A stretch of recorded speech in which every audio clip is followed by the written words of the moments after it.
Mina kära bröder och systrar. Festen som vi firar idag är så viktigt för oss, därför att lära oss som andra platser i Bibeln vem Jesus är och vilken roll han spelar i vår frälsningshistoria. Först och främst, att säga att Jesus klättrade med sina lärjungar på ett högt berg. För Israels folk är berget ett mötesplats mellan Gud och folket. Vi kan ge ett exempel som är lätt att ihågkomma. Mose träffade Gud på ett berg, och det var där han tog emot de 10 budorden. Elia också träffade Gud på berget. Så berget är en viktig plats. Och nu att Jesus tog med sig lärjungarna upp på ett berg till den mötesplatsen betyder att han ville visa dem, han ville lära dem i praktiken vem han är och uppenbara för dem hans härlighet. Varför? Därför att han ville inte att lärjungarna skulle i ren sorg eller fatta hans lidande som skandal, så att de ser i förväg vilken härlighet som väntade honom. Och som också på grund av honom, genom honom också väntar alla som tror på honom. Alla som av hela hjärtat följer honom. Så han tog dem till berget, och där förvandlades han. Hans kläder blev så vita. När vi tänker på färgen vit, vi kan inte tänka på någonting bättre än snö här i Norden. Men att säga att någonting är vitare än snö, det betyder att det måste vara skinande som solen. Inte bara att hans kläder förvandlades, hans ansikte också. Och de började undra, vad händer oss? Och vad hände? Ett moln kom över dem. När vi tänker på ett moln över Israels folk, vi kommer ihåg vad hände i andra Moseboken.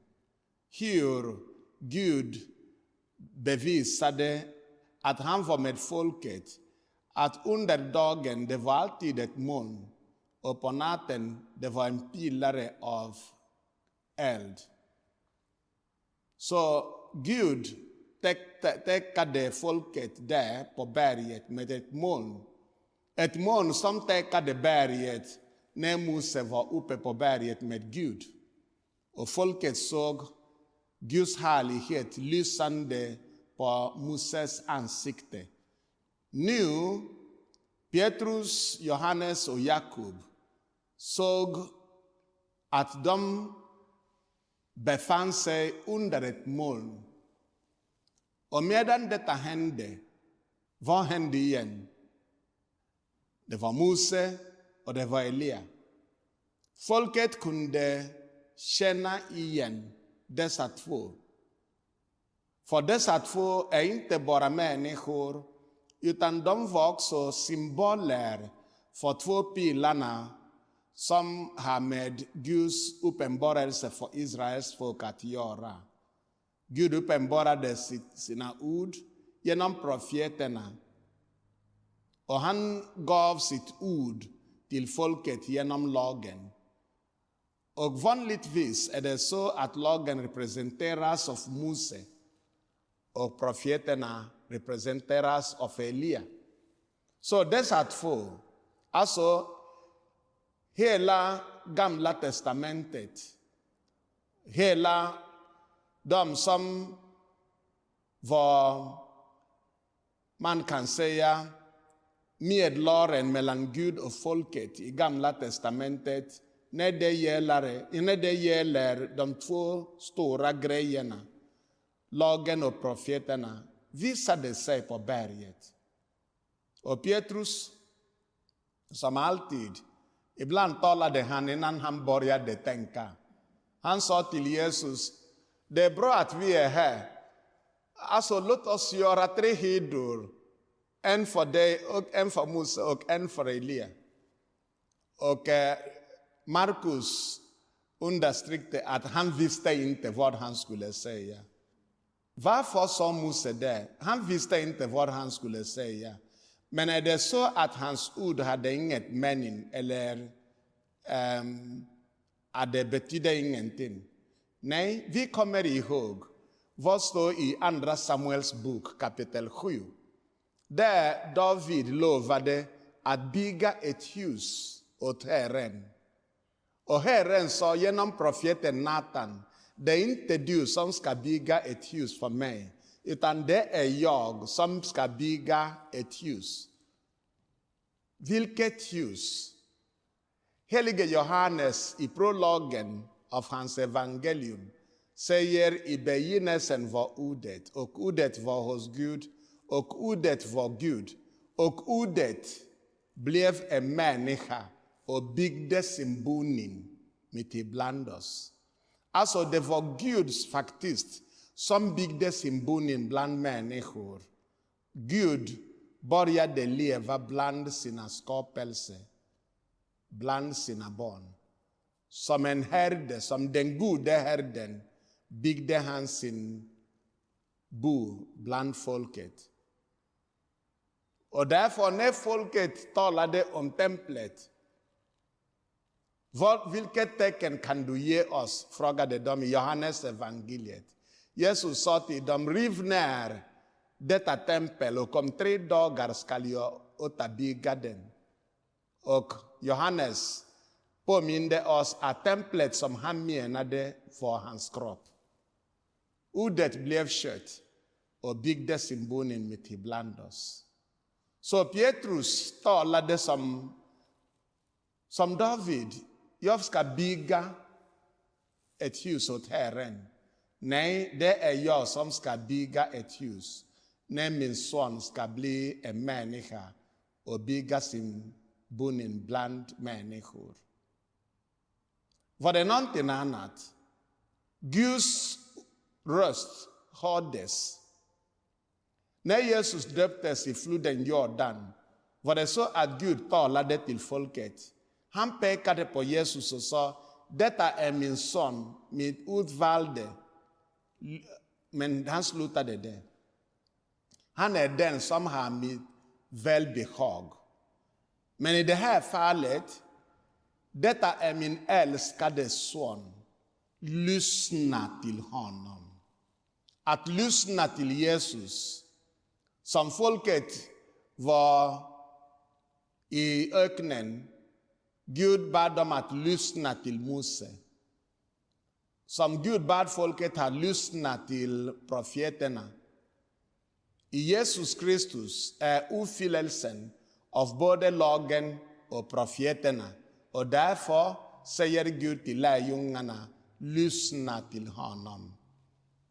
Här på jorden finns många röster. Ofta dessa röster är i form av oljud. Men det finns en röst. Det finns en röst som kommer från Guds son. Guds utvalde. Och Gud säger till oss, även idag, lyssna till honom. Vad händer igen? Lärjungarna var förskräckta. De var förskräckta, de visste ingenting. Just när de trodde, vad ska vi göra? Här finns Mose, här finns Elia. Här finns Guds son. Här finns härligheten. Lärjungarna visste om profeten Daniels uppenbarelser.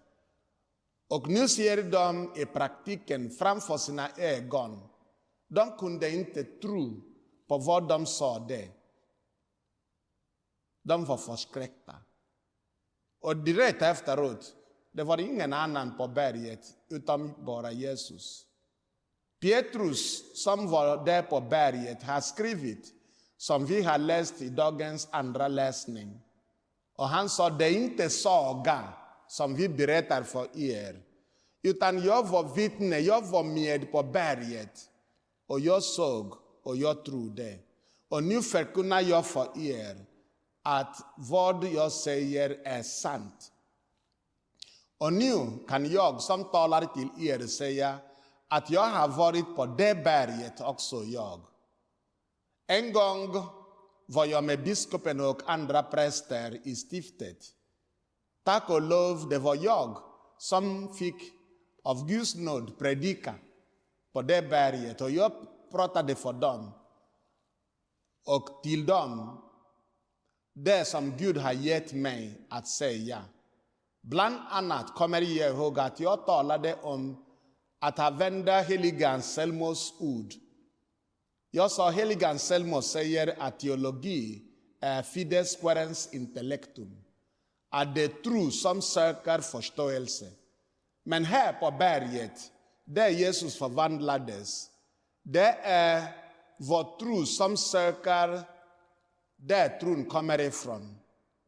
Och det fides querens fons, sa jag. Vi har tro, som Jesus säger i Johannes evangeliet 20. Han sa till Thomas, du tror därför att du har sett. De har välsignelse, de som inte har sett men ändå tror.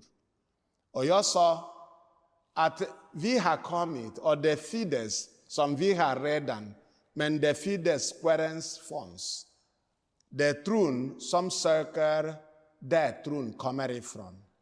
Och ett annat tillfälle åkte jag till Heliga landet med mina församlingsmedlemmar när jag var kyrkoherde i Gävle.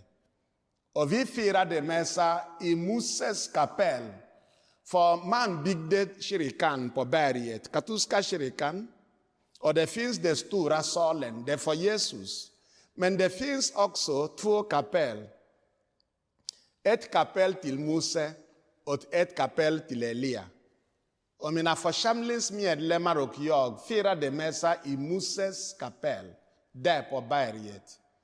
Igen sa jag till dem, vi tror, men nu har vi sett. Och vi ska därför hålla tron och inte låta något distrahera oss. Vi ska lyssna bara till en röst. Rösten som Gud Fadern bad oss att lyssna till. Och det är Jesu Kristi röst. Jag vill tacka Gud idag. Det är en glädje som jag inte kan beskriva. Att i 30 år jag har firat heliga mässa varje dag. Och idag, 30 år sedan 1995, 6 augusti, här i Luleå vill jag säga Gud, jag tackar dig. Känslan som jag har är att sjunga som heliga Maria. Min själ prisar Herrens storhet. 30 år och Herren har aldrig tagit hans nåd från mig. Han har låtit mig erfara hans glädje, hans nåd och hans entusiasm. Och jag ber faktiskt att alla som tillhör min församling ska också få den här gåvan att känna Kristus med glädje, att känna Kristus med entusiasmen, att inte ge upp och att insistera att förkunna evangeliet i tid men också i otid.